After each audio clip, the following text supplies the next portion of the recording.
25 തീയതി മുഖ്യമന്ത്രിക്ക് കൊടുത്ത പരാതിയല്ലേ ഇലക്ഷൻ കമ്മിറ്റി CPM-ന്റെ ജില്ലാ സെക്രട്ടറി കൊടുത്ത പരാതിയിൽ 3 ആഴ്ചയായിട്ട് പോലീസ് എവിടെയായിരുന്നു?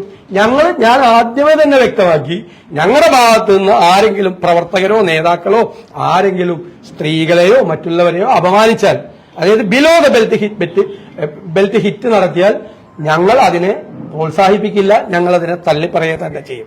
ഞങ്ങൾ അതിനെ ഓൺ ചെയ്യില്ല. നിങ്ങളിത് മുഴുവൻ ഓൺ ചെയ്യുമായിരുന്നു. വനിതാ മാധ്യമ പ്രവർത്തകർക്കെതിരായിട്ട് ഞാൻ എഴുതിയത് ഞാൻ മോക്ക് തരാം. ഈ പോരാളി ഷാജി എന്ന് പറയുന്ന LDF-ന്റെ സൈറ്റിൽ നിന്നും അറിയപ്പെടുന്ന LDF നേതാക്കളുടെയും അറിയപ്പെടുന്ന ലോക്കൽ കമ്മിറ്റികളുടെയും ഏരിയ കമ്മിറ്റികളുടെയും അക്കൗണ്ടിൽ നിന്ന് മാധ്യമ പ്രവർത്തകരായ വനിതകൾക്കെതിരായിട്ട് നടത്തിയ ഹീനമായ സൈബർ ആക്രമണങ്ങളുടെ ലിസ്റ്റ് എടുത്ത് ഞാൻ പറയാം, ഒന്ന് വായിച്ചു. അതിന് ആർക്കെങ്കിലും എതിരെ കേസെടുത്തിട്ടുണ്ടോ? ഒരു കേസ് കൊടുത്തിട്ടില്ല. ഒരു അധിക്ഷേപവും ഇവിടെ നടന്നിട്ടില്ല. ആ രീതിയിൽ ഞങ്ങൾ സ്ഥാനാർത്ഥിക്കെതിരെയാണ് പറയുന്നത്. ഷാഫിയുടെ ജോലി അതല്ലേ? ഷാഫി സമൂഹ മാധ്യമങ്ങളിൽ LDF-ന്റെ സ്ഥാനാർത്ഥിക്കെതിരായിട്ട് ഇതുണ്ടാക്കുന്നതല്ലേ, കണ്ടന്റ് ഉണ്ടാക്കുന്നതല്ലേ ഷാഫിയുടെ ജോലി. അപ്പൊ അവർക്ക് ഷാഫി ഒന്ന് അവമാനിക്കണം, ഷാഫി ഒന്ന് വഷളാക്കണം. കൊടുത്തോട്ടെ, അതിന് കേസെടുത്തോട്ടെന്ന്. ഞങ്ങൾക്ക് പല പരാതി ഉണ്ട് അതിനകത്ത്. ഞാൻ ചോദിക്കുന്നത് 3 ആഴ്ചയായിട്ട് മുഖ്യമന്ത്രി ഇതെടുത്ത് പെട്ടിയിൽ വെച്ച് എന്താ കാര്യം എന്നാണ് എന്റെ ചോദ്യം. അന്ന് കേസെടുക്കുമായിരുന്നാണ് എന്റെ അഭിപ്രായം. 26-ാം തീയതി ഉമ്മൻചാണ്ടിയുടെ സജീവ രാഷ്ട്രീയത്തിലില്ലാത്ത പെമ്മക്കളെ കുറിച്ച് പുതുപ്പള്ളി തെരഞ്ഞെടുപ്പിന്റെ കാലത്ത് പറഞ്ഞതൊക്കെ ഒന്ന് ഓർത്താൽ മതി, ഒന്നും മറന്നുപോകരുത്. സ്വന്തം ഐഡി തന്നെ അവർക്കെതിരെ പരാതി കൊടുത്ത് നടപടി എടുപ്പിക്കും. ഞങ്ങൾ കൊടുത്തു.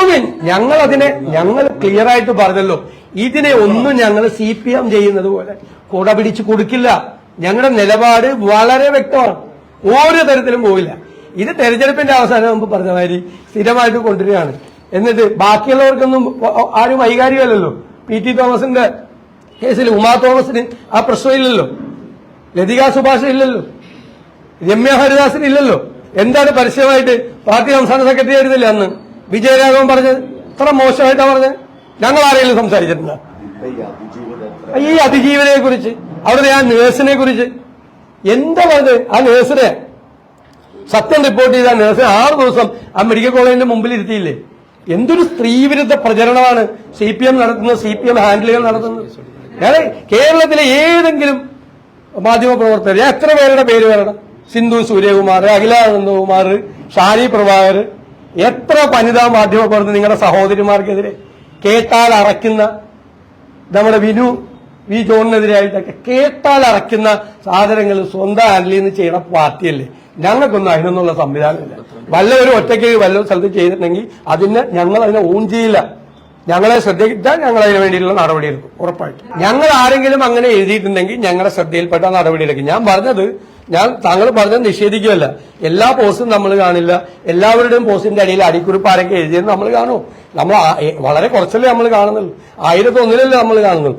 ഞങ്ങളുടെ ശ്രദ്ധയിൽപ്പെട്ടയോ അല്ലെങ്കിൽ ഗൗരവമായിട്ട് ആരെങ്കിലും പരാതികൾ ഉന്നയിക്കുകയോ ചെയ്താൽ ഞങ്ങളത് ഉറപ്പായിട്ട് തീർച്ചയായിട്ടും ചെയ്യും. ഒരു നിലപാടുമില്ല. ഇപ്പൊ കാണിക്കുന്നതിന് 1-ാം പ്രതി ഇവർ പറയുന്നത് ശരിയാണെങ്കിൽ 1-ാം പ്രതി പിണറായി വിജയനാണ്. 25-ാം തീയതി പരാതി കൊടുത്തിട്ട് ഇയാളെ എവിടെ പൂത്തിവെച്ചത്? മുഖ്യമന്ത്രി മറുപടി പറയട്ടെ. 3 ആഴ്ചയായിട്ട് അതിലെന്തെങ്കിലും ഗൗരവം ഉണ്ടായിരുന്നെങ്കിൽ, സീരിയസ് ആയിട്ടുള്ള എന്തെങ്കിലും അതിൻ്റെ അകത്ത് ഉണ്ടായിരുന്നെങ്കിൽ 3 ആഴ്ച അത് പൂഴ്ത്തിവെച്ചതിനുള്ള മറുപടി പിണറായി വിജയൻ പറയണം. അല്ലെ ഇത് പ്ലാൻ ചെയ്ത് ആസൂത്രണം ചെയ്ത് തെരഞ്ഞെടുപ്പിന്റെ അവസാനത്തെ ആഴ്ച കത്തിക്കാൻ വേണ്ടി കൊണ്ടുവന്നതാണ്. കത്തിക്കാൻ വേണമെങ്കിൽ കൊണ്ടുവന്നാണെങ്കിൽ അത് സ്വയം കെട്ടുപോകുമെന്ന് മാത്രമേ പറയാനുള്ളൂ. നിങ്ങൾ പറഞ്ഞിരിക്കുന്നത് ഈ അടിയിൽ കമന്റ് ഇട്ടവരെ പറ്റിയല്ല. ഈ സ്ഥാനാർത്ഥി പറഞ്ഞത് ഷാഫി പറമ്പിൽ നേരിട്ട് ഇരുന്ന പറഞ്ഞത്.